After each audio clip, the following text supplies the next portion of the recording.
예수님께서 십자가의 죽음을 위해서 이스라엘의 예루살렘이라고 하는 수도에 입성하신 날이죠. 여기서 종려주일, 종려나무는 승리를 상징하는 동시에 아름다움과 의라고 하는 그 뜻이 있습니다.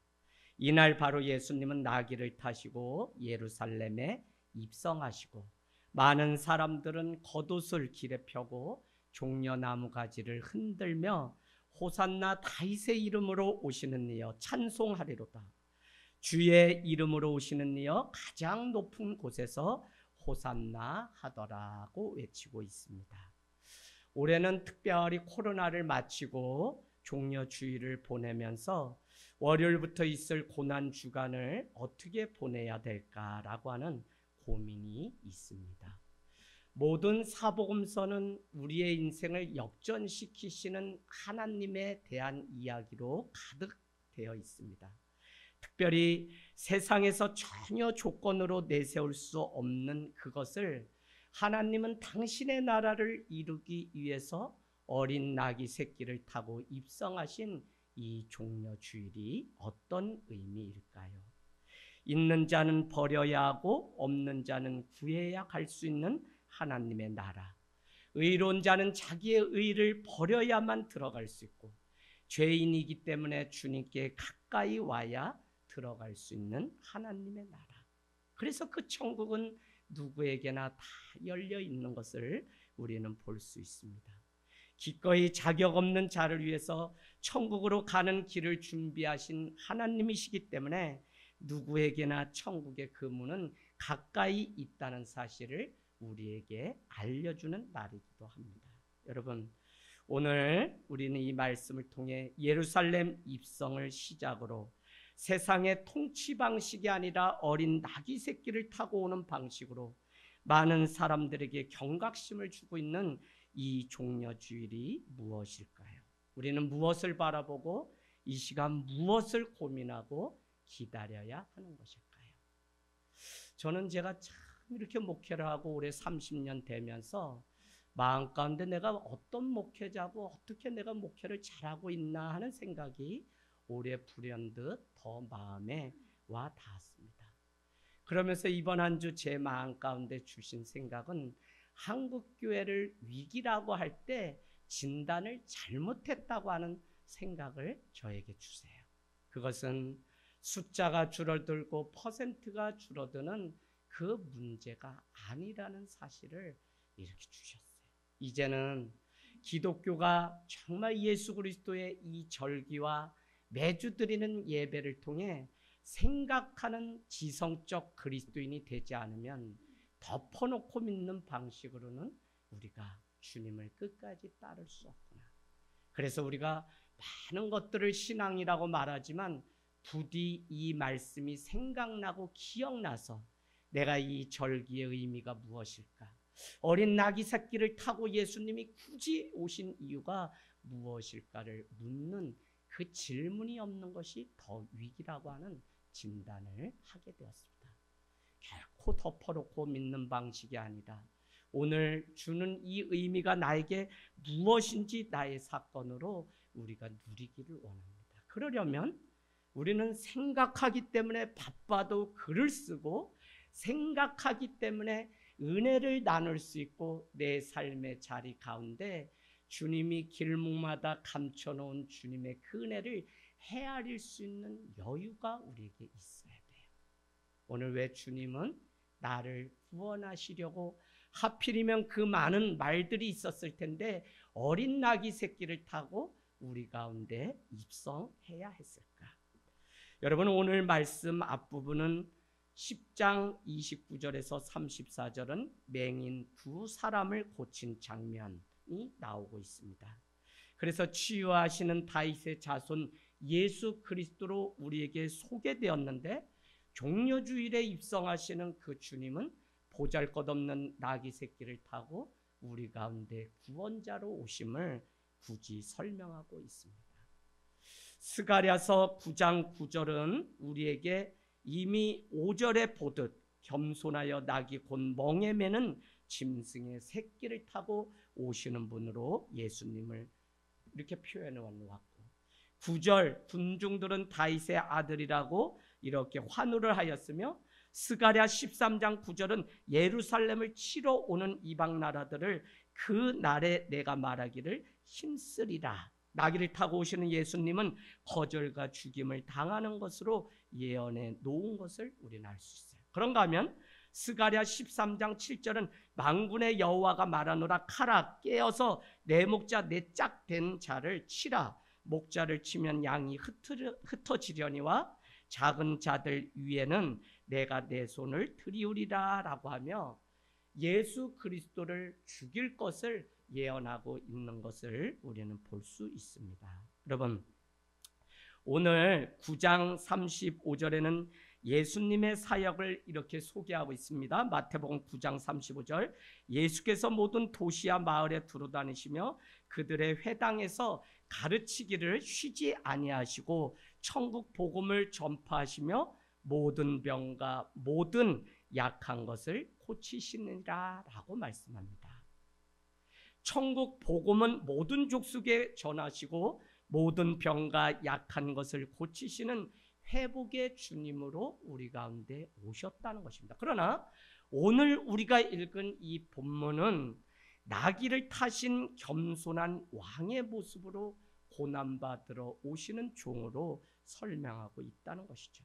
결국 그래야만 화평을 이루고 하나님의 통치가 이루어지는 방식이 우리에게 소개될 수 있기 때문에 그렇게 말씀하고 있는 것을 볼 수 있습니다. 우리는 마태복음은 뭐죠?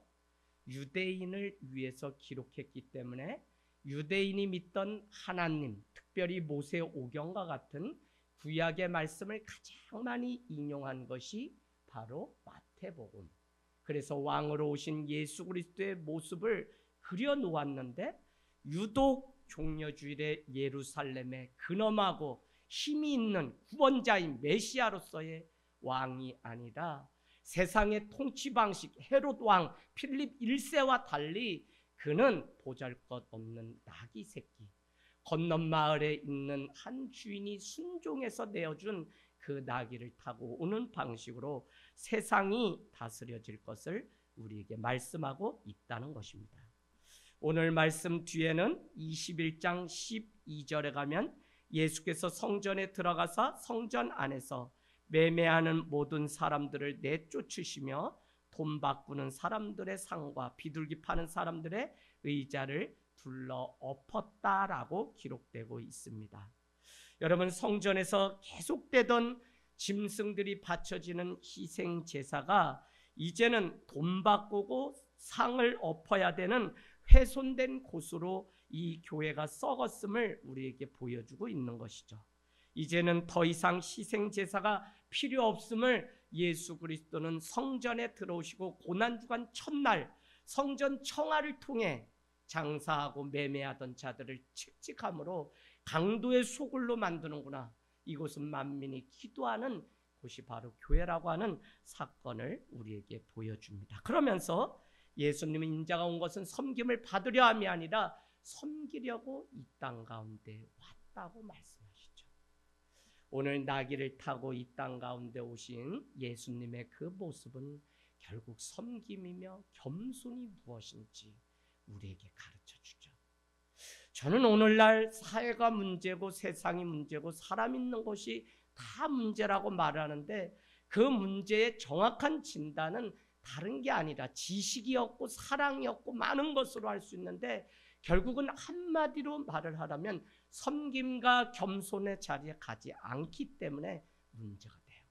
에베소 교회가 왜 처음 사랑과 처음 행위를 잃어버렸냐면 신앙생활을 3년, 4년, 5년 하면 하나님을 알고 닮아서 더 섬김과 겸손의 자리로 가야 되는데 많은 사람들은 다 이것을 버리고 형식화되고 습관화된 신앙 가운데 살아가는 이 모습을, 그래서 나는 섬김을 받으려 이 많은 자리 중에 상석에 앉으려고 온 것이 아니라 너희는 그렇지 않으며 내가 도리어 생명을 주려고 이 땅 가운데 왔다고 마가복음이 우리에게 말씀하신 같이 예수님의 리더십은 그렇지 않음이어의 리더십이지 세상의 방식 그냥 상석에 앉아서 살아가는 그게 아니에요.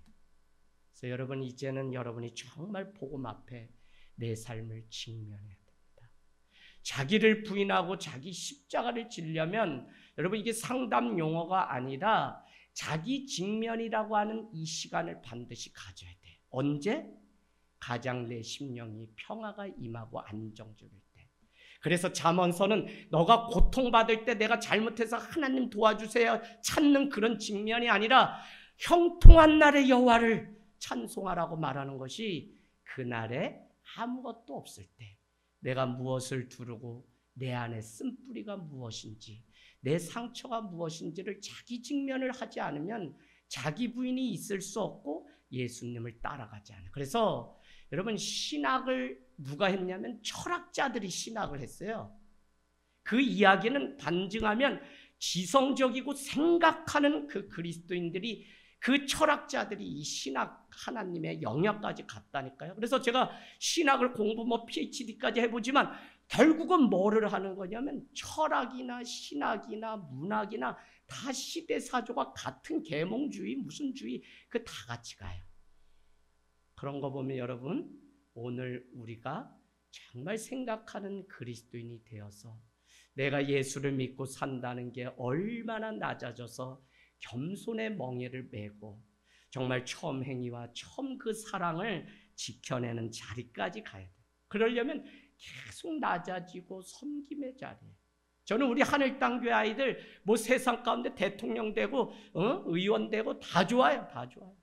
그러나 겸손의 멍에를 맨 어린 나귀 새끼를 타야 되는 순간이 오면 기꺼이 벤치에서 내려서 그것을 탈 수 있는 사람이 돼야지 이것도 탈 자격이 되지 안 되는데 겉모습만 번드름하게 이 교회가 성도가 된다는 건 정말 문제예요.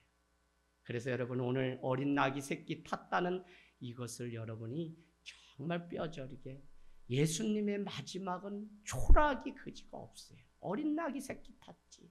침뱉음과 멸시와 조롱을 받았지.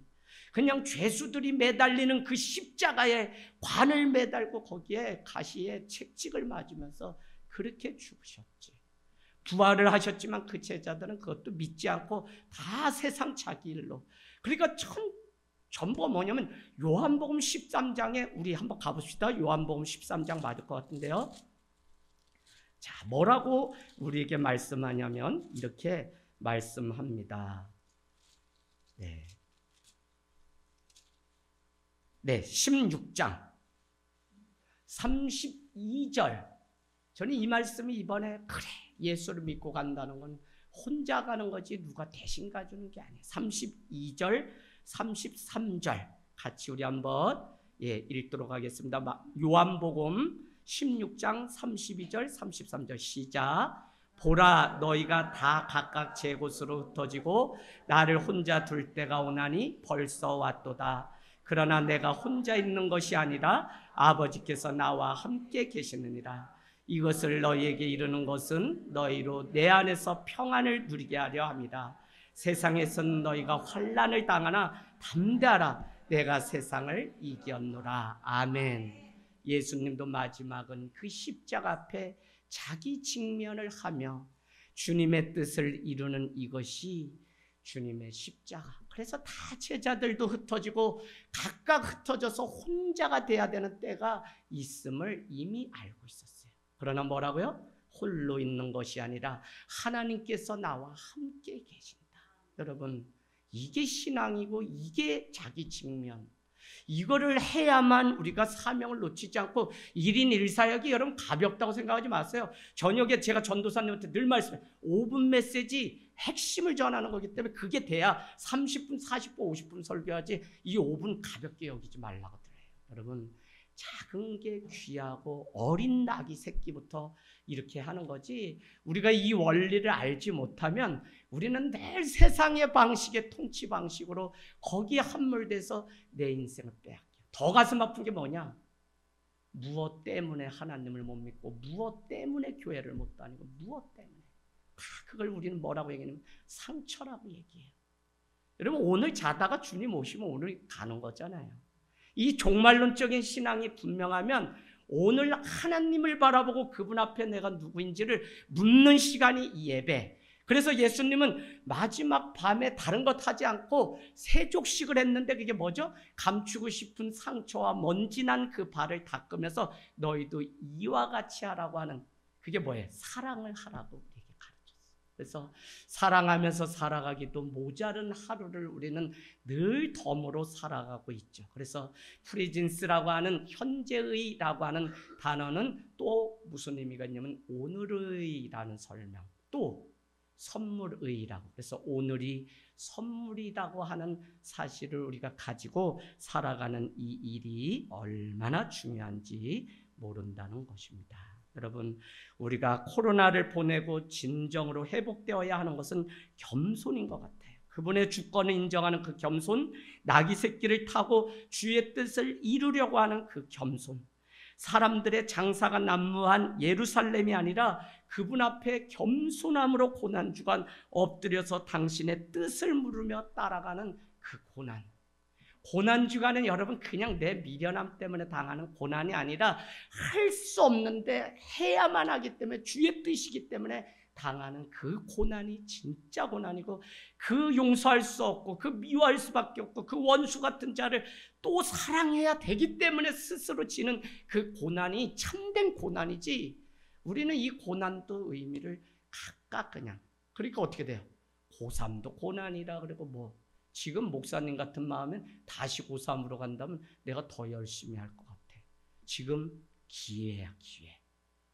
그래서 여러분 이 고난의 때에 대한 이것은 기준이 성경적인 건 주님의 뜻을 이루기 위한 고난만 고난이죠. 욥기요, 그 고난을 이루기 위해서 하나님의 뜻을 알기 때문에 자기를 꺾지 않고 주님께 순종하려고 당했던 그 고난이기 때문에 결국은 욥은 우리에게 뭘 가르쳐 주냐면, 성도는 그냥 주님이 이끄는 대로 끌려가는 것이지, 고난 주시면 고난에도 섭리가 있고 채찍을 맞게 되면 거기에도 채찍에, 그러나 하나님의 최종 목적은 자라게 하시고 성장시키는 것이 하나님의 목표이기 때문에. 그런데 이것을 우리가 막 내 힘으로 어떻게 하고 임기응변하고 사람 동원하고 뭐하고 이러면 남는 것도 없고, 여러분 다 자꾸 일이 꼬이는 것을 우리는 이미 많이 경험했어요.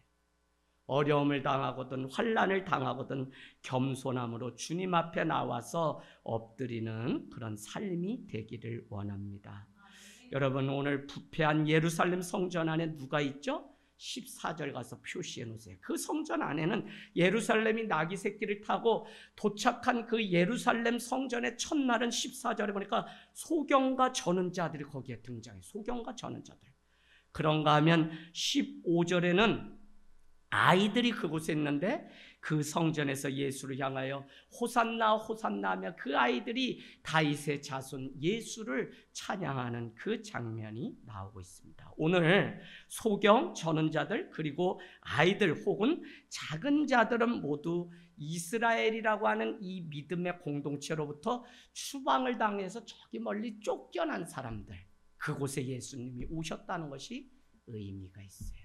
예수님은 정말 회복을 통해 자기의 믿음의 공동체로 돌아가야 될 사람, 그러나 율법을 준수하고 세상 방식으로 선을 쌓고 도덕을 하고 윤리선생이 되어도 그 공동체 안에 돌아갈 수 없는데, 예수님이 오셔서 그들을 회복시켜 그 공동체에 버려진 죄인과 같이 취급당하는 그들을 회복시키러 어린 나귀 새끼를 타고 오셨다는 것을 우리는, 그래서 내 사정, 내 아픔 누구 앞에 가지고 나와야 되냐면 예수님 앞에 가지고 나와서 날마다 엎드리는 게, 그게 믿음이고 그게 기도고 그게 탄식이죠. 그래서 여러분 시편에 얼마나 많은 탄식, 차라리 저 사람들 죽였으면 좋겠다고 하는 것도 시편에는 얼마나 많은지 몰라요. 원수를 죽였, 그건 다윗도 그래, 다윗도. 그러니 여러분 정말 내가 칼을 들고 가서 죽이기 전에, 주님 나 억울해서 못 살겠어요, 내 인생 왜 이런지 모르겠어요, 그거 사람이 아니라 하나님 앞에 와서 하나님 앞에 독대하면서 그 일들을 해결할 수 있는 자리까지 가면 그 사람은 하나님께서 반드시 중심부로 돌려보내죠. 버려진 주변부에 있던 사람들이 눈먼 자, 저는 자, 아이들, 버려진 자들, 그런데 주일 예배 직전에 세상 가운데 주변부에 살던 자들이 오늘 이 예배를 통해 예수 그리스도 중심부로 들어오는 날이 이 예배이기 때문에 여러분 예배가 중요합니다. 할렐루야. 하늘땅 교회는 광야 가운데 계속적으로 주변부에 머무는 삶을 제 스스로 늘 가지지 않고 뭘 자랑하지 않고 예수님만 따라가는 그 삶을 살다 떠나면 그만인 거지. 저는 여러분이 바로 서서 우리가 참된 하나님을 가지고 산다면 이 건물이 없어도 교회는 광야 가운데 원래 광야교회였던 것처럼 존재할 거라고 믿어요. 근데 그게 아니라 건물은 의리의리하게 져놨는데 우리가 예수정신, 예수신앙이 없으면 우리 다음 때 아이들은 이 교회를 지킬 수가 없어요. 그러나 분명한 건 그냥 예수님 따르고 예수님 믿고 예수님 그냥 그분이 먹이고 살리실 거 믿고 그냥 살다가 떠나면 그만이라는 믿음은 버리지 않기에 주변부에 계속 하려고요. 왜? 주변부에 있어야만 중심부를 향해 외칠 수 있는 요나의 자격을 얻을 수 있어요. 왜 이게 내 사명이 됐는지 모르겠어요. 너무 부패하고 너무 타락한 정말 목회자들도 월급쟁이에 불과한 사람들을 너무 많이 만나면서 이렇게 가면 안 되는데 지금 다 죽는다는데 다음 세대가 없는데 그래서 오늘도 아침에 또 목회팀에 얘기하고 나 그냥 주일 사역 니네가 하고 나는 그냥 어린이 사역 뛰어들고 그래서 이번 주 목요일부터 축구하러 나가기로 했어요. 그냥 아예 추리닝 입고 그렇게 출근하기로 했어요. 개척으로 다시 돌아가야 되는데 이거 누가 안타까운 마음 없으면 어떻게 살리려고 그래요. 이거저거 따지고 뭐 때문에 안 돼요. 저거 안 돼요. 안 돼요. 정말 주님 앞에 겸손의 모습으로 우리가 회복시켜 그들을 중심부 예수님의 중심부로 율법의 기준에도 못 미쳐서 쫓겨난 자들, 잃어버린 자, 병든 자를 지극히 작은 자들을 주님은 회복시켜서 그들을 하나님 나라의 왕의 자녀가 되게 하시려고 본인은 친히 나귀 새끼를 타고 그러면 우리가 살아가는 자리는 어떠나요, 여러분? 한 주도 속고 속이고 또 어떻게 돼요? 한 주도 살아보면 거기에는 그냥 조선팔도 욕이 난무하고 뭐가 날라다니고 다 막 그런 속에서 우리가 살아요. 우리 교회도 뭐 이렇게 하시는 일들이 다 남자들 막 힘으로 하는 일들 직장 가지신 분이 많아서 아마 그런 데 가면은 보통 살아내기 어려울 거예요. 그런 가운데서 살면서도 겸손의 모습으로 오신 어린 나귀 새끼를 타신 예수님을 따라가는 거. 여러분 어떻게 해야 될까요? 그냥 욕하면 욕을 듣고 침을 뱉으면 침을 받고 그러면 어때요? 그래야만 하나님의 나라는 이루어지고 그래야만 이제는 사람들이 아 예수를 믿는 게 이런 거구나라고 겨우 믿어줄까 말까 한 시대에 있는데 우리가 더 그건 아니죠. 오늘 말씀 제가 여러분의 말씀 삶에 적용하면서 나는 어떻게 살아야 할까 생각하는 그리스도인이 되시라고 말씀드리는 거예요. 주중에 막 전화가 왔어요. 목사님 여 동사무소인데 목사님 어른들을 위해서 돋보기 좀 여기 설치해 주시면 안 되나요? 아니 교회가 많을 텐데 왜 나인데 이런 걸 그리고 뭐 광고하고 뭐 이런 거 뭐 해야 효과도 없고 뭐 좋아도 안 하고 그냥 뭐 우리가 간판이라는 믿음을 하는데 막 했어요. 그래서 고민이 되더라고요. 너무 막. 그래서 어떻게 할까? 그래. 말씀으로 영의 눈도 뜨게 하는데 일단 육의 눈을 그럼 뜨게 해드려야 되나? 이 생각에 이제 결론이 났어요. 그 얼마예요? 했더니 1년 20만 원씩 내면 돋보기 해놓고 그 밑에 하늘땅교회가 일했습니다. 이렇게 한다는 거예요. 또 고민이 돼요. 이거 뭐 해야 되나? 다른 교회 없나요? 좀 하루만 시간 주세요. 다른 교회 좀 얘기해 봤어요. 저기 교회 있고 여기 교회 여기 있으면 거기는 좀 이렇게 광고하려고 할 텐데 그랬더니 거긴 다 아파트로 이미 점령해서 유리에 다 들어갔기 때문에 이런 건 안 해요. 그 말에 제가 꽂혔어요. 아, 안 보이나요? 잘? 그래서 안 한다고 이랬더니 안 보인대. 그 나귀 새끼 계속 묵상하다 그래 그게 순종하라는 또 사인이겠다. 20만 원 20만 원. 그래서 어디다 하나요? 목사님 거기가 어디에? 여기요? 네. 갈고동 근처인데 예 그러면 대원 1동 대원 2동. 그래서 우리 권사님 집사님 교회가 해놓은 거니까 가서 마음껏 쓰고 돋보기 쓰고 예 하세요. 그래서 겨우 처음으로 그런 거를 이렇게 하라고 해드렸어요. 근데 마음은 그냥 한 게 아니라 정말 어린 나귀 새끼를 타고 순종하는 게 우리 교회 모습이 어떤가. 그래, 잘 안 보여서 글씨 안 보이고 우리 부모님 다 그런 세대인데 그래, 그거 돋보기 하나 해드리지 뭐. 그거 뭐 효과 있고 없고 떠나서 그런 마음이 들어서 재정부랑 의논해서 그렇게 20, 40만 원 보내야 되는데 선교비로 책정해서 좀 할 수 있나요? 하고 이렇게 의논을 했어요. 여러분, 말씀이 임하면 어떻게든지 내가 그걸 가지고 순종하고 어떻게 살라고 하는지 여러분이 그것만 놓치지 않잖아요? 그러면 그 말씀이 내게서 떠나지 않아요.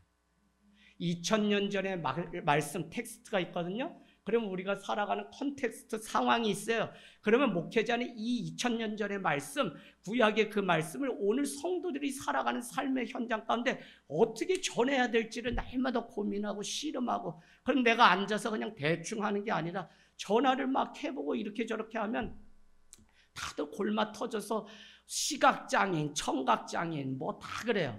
금요일도 기도합주회가 작은 교회 연구소가 이거에 한 8, 90명 아주 타는데 찬양단이 쫙 와가지고 제대로 하는데 우리 이거 안 쓰잖아요. 왜 못 써요 저거? 이거 다 7사람? 3사람 있다. 이거 왜 안 써요? 그래서 여러분이 아직도 교회 하려면 뭔 거예요? 이 귀에다가 이거 청각 문제 있는 분들은 여기다 뭐를 보청기를 끼죠? 이게 이 증폭 때릴 때마다 이 고막이 찢어지는 고통 때문에 우리 백승 아버님이 그것 때문에 못 오신다는 것 때문에 제가 저거를 차라리 안 하더라도 한 영혼을 그래서 저거 안 한다고 내가 맨날 문자 드리고 있는데 안 오시는데 그래서 또 억울한데 그래서 주일 5나 금요 이럴 때는 좀 이제 쓸라 그래요. 그래서 막 하는데 얼마나 은혜가 되는지 몰라요. 여러분 어쨌거나 참 우리가 이 고난 주간을 들어서 걷는 이 일을 그 의미를 다시 한번 생각해 보기를 원합니다. 너무 보잘것없는 왕의 귀환이지만 잃은 양을 찾고 죄인들과 함께 하시기 위해서 예루살렘에 나귀 새끼를 타고 들어오신 예수님.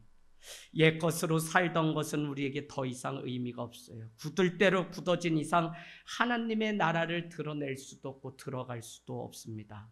오늘 18절에서 22절이 또 이어지는 이유는 무엇이냐면 말라버린 무화과 나무는 더 이상 열매를 기대할 수 없는 것으로 그래서 심판의 도끼가 그에 들이주어져 있다는 사실을 우리에게 가르쳐주고 마태복음 3장 10절로 가보세요. 마태복음 3장 10절은 오늘 이 사건을 이렇게 말씀합니다. 이미 도끼가 나무 뿌리에 놓였으니 좋은 열매를 맺지 않은 나무마다 찍혀 불에 던져지리라. 그런데 오늘 예루살렘에 입성하신 주님의 그 장면 뒤에는 이와 같은 말라버린 일들이 18절에서 22절에 등장하고 있다는 것입니다.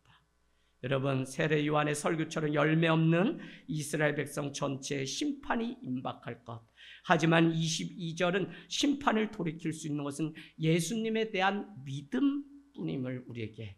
그래서 22절은 너희가 기도할 때 무엇이든지 믿고 구하는 것은 다 받으리라 하셨다는 것입니다.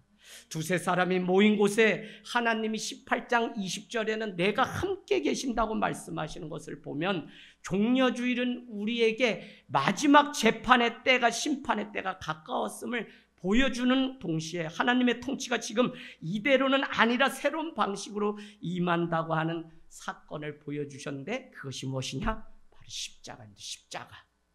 세상을 이기고 세상을 능히 다스릴 권세는 십자가의 능력 외에는 없어요. 할렐루야.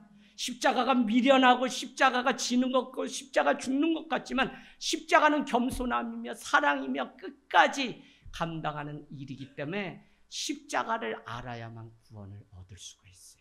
그래서 십자가의 방식으로 세상이 통치되기 때문에 고난은 십자가를 주기 위한 시작이라고 하는 사실을 우리에게 이 종려주일에 가르쳐주고 있는 것이죠. 여러분 믿음은 반응이라고 늘 말씀드렸습니다. 내가 무엇에 반응하는 사람인지 내가 무엇을 선택하는 사람인가가 결국 나의 정체성이라는 것이죠. 아무리 예수를 외쳐도 내가 예수에 반응하는 것이 아니면 나는 성도일 수가 없습니다. 아무리 말씀을 외치고 예배를 외쳐도 세상의 일에 더 내가 함몰되어 살아간다면 우리는 절뚝발이 신앙에 불과합니다. 풍랑 위에 놓여있던 제자들은 예수님을 흔들어 깨웠습니다. 하지만 예수님은 그들을 향해서 믿음이 적은 자들이라고 책망하신 것을 우리는 잘 알고 있습니다. 오늘 예수님은 감난산 백박의 맞은편에 가서 나귀와 나귀 새끼를 끌고 오라고 명하시고 3절 말씀은 만일 누가 무슨 일을 하려거든 무엇을 하려고 무슨 말을 하거든 누가 쓰시겠다 하라고 그렇게 합니다. 그래서 그렇게 얘기했더니 즉시 내어주는 일들. 그래서 오늘 이 사건은 제자들의 순종, 나귀 새끼 주인의 순종, 그 반응 때문에 오늘 말씀이 그대로 이루어지는 그 일. 그게 뭐냐면 믿음이 말씀을 그대로 살아낸 그 믿음이 오늘 예수님의 십자가 사건을, 그러니까 예수님도 그랬고 오늘 다 순종함으로만 하나님의 나라가 이루어지는 것을 보면 가정 안에서만 생각해봐도 서로 순종하고 사랑을 선택할 때 그 안에 기쁨이 있지. 제가 사실 고민이거든요. 내년도에 안식년을 그냥 주일 사역을 내려놓고 주일학교로 내려가서 다음 세대를 위해서 할까. 작년에 이경원 목사님한테 내년에 네가 설교 다 해라. 내가 주일에 이렇게는 할 수 없고 내가 다음 세대 아야 위원회를 만들어서 송다빈 전도사님과 한번 오산시를 들었다 놨다 하겠다. 이러면 괜찮나요? 그만큼 전 절박해요.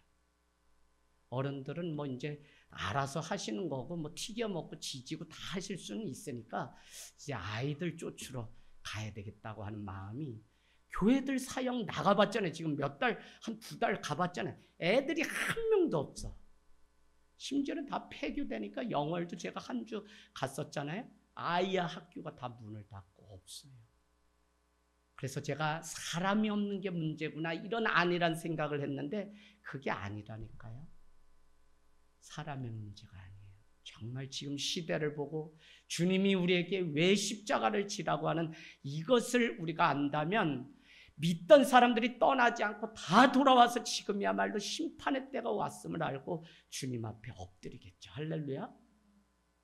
자, 그래서 우리는 오늘 주님 앞에 리액션, 주의 말씀이 이루어지게 하려고 하시는 주님의 뜻. 그래서 여러분, 우리는 오늘 어떤 사람으로 살아가고 있는지를 준비해야 되는데, 반응, 리스판스는 삶의 능력이다, 어빌러티라고 얘기하는데 그거를 우리는 일명 책임감이라고 얘기합니다. 그래서 이 책임감을 가지고 살아가려면 늘 내게 주는 상황에 반응하는 능력이 우리에게 있어야만, 우리는 주님이 내게 기도하라고 하네, 내게 예배하라고 하네, 내게 뭐 하라고 하네, 이걸 알고 순종하며 살아가는 그 책임감을 감당하죠. 그래서 하늘 땅 교회는 2가지만 제가 요구하지 한 번도 여러분에게 헌금해라 뭐 해라 한 번도 해본 적이 없어요. 왜? 첫 번째, 자발적 신앙 안 되면 안 된다고 10년 전부터 여러분께 했어요. 그렇게 왔어요. 2번째, 공동체로의 책임의식 가지고 살아가자고 늘 강조한 2가지만 성도에게 요구하지 왜 뭐 안 하냐 안 하냐, 뭐 하면 어떻게 해요?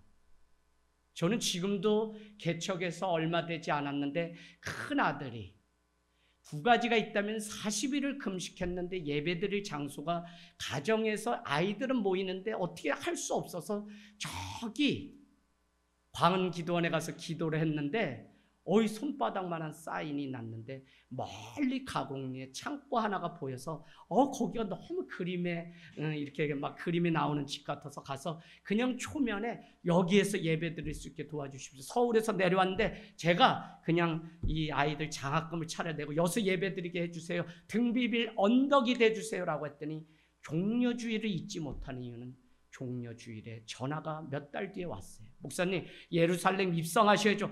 이분 믿는 분이구나. 가서 찾아갔더니 그분도 97년 IMF로 전저에서 문 닫고 서초에서 내려와서 겨우 벗어 출하하기까지 3년 시행착오가 있었는데, 제가 와서 등 비빌 언덕 떼달라니까 잠에 자기만 하면 계속 그냥 막 생각이 나서 아내한테 얘기했더니, 그럼 목사님 정확히 10월에 이거를 불나가지고 주말 농장을 수원농업진흥청에 주말 농장으로 하겠다 해서 연 1%로 해가지고 졌는데 거기 청장이 누구였냐면 우리 이인재 권철님이 차관 청장이셨더라고요.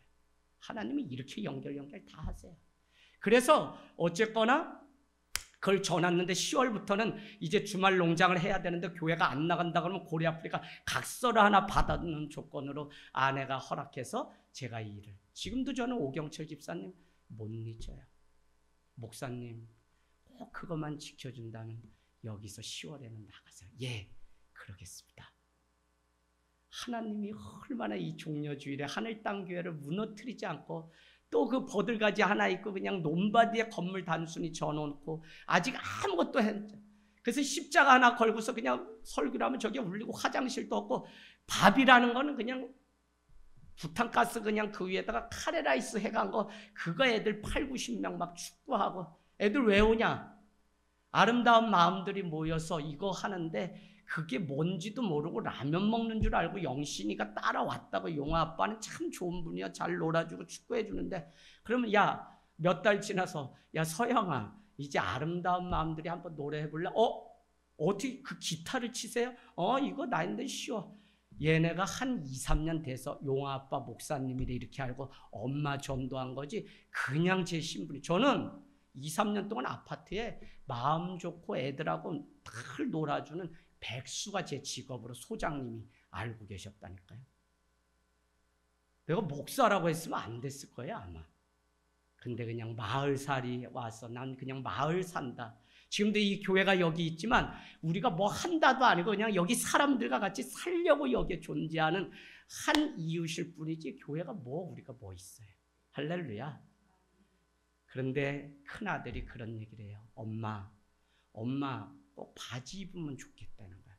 그래서 무슨 바지 이놈아 그랬더니 엄마. 그래서 얘기를 들어봤더니 이 애가 7살 고른데 뭐라고 얘기냐. 엄마 치마를 입으면 전화기를 못 가져가잖아요. 그래서 제가 무슨 얘기나 했더니 천국에 갈 날이, 그래서 교회 이름을 잘 줘야 되는데 애가 태어나면서부터 종말론적인 신앙 가서 땅에서도 하늘을 품고 사는 하늘 땅 교회랬더니 그냥 늘 죽는 거 그거 생각하고 주님 앞에. 그래서 천국에 가면 엄마한테 전화해야 되는데 엄마가 치마 입으면 전화기가 없어서 어디서 찾을 수가 없으니 엄마 꼭 바지 입어요 이렇게 애가 부탁을. 얼마나 제가 그때 울었는지 몰라요. 어린아이도 이 죽는다는 게 뭔지 그 의미를 안다니까요. 오늘 예수님은 죽는다는 것, 태어난다는 게 죽는 것인 줄 알고 죽는다는 건 십자가가 기다리고 그 너머에 부활이 있고 구원이 있다는 사실을 알고 있었다는 것입니다. 여러분 오늘 말씀을 저는 마치면서 정말 주님의 오심도 죽으심도 부활도 또 재림의 주는 다 약속하신 말씀을 이루려고 이 땅에 순종하며 오셨습니다.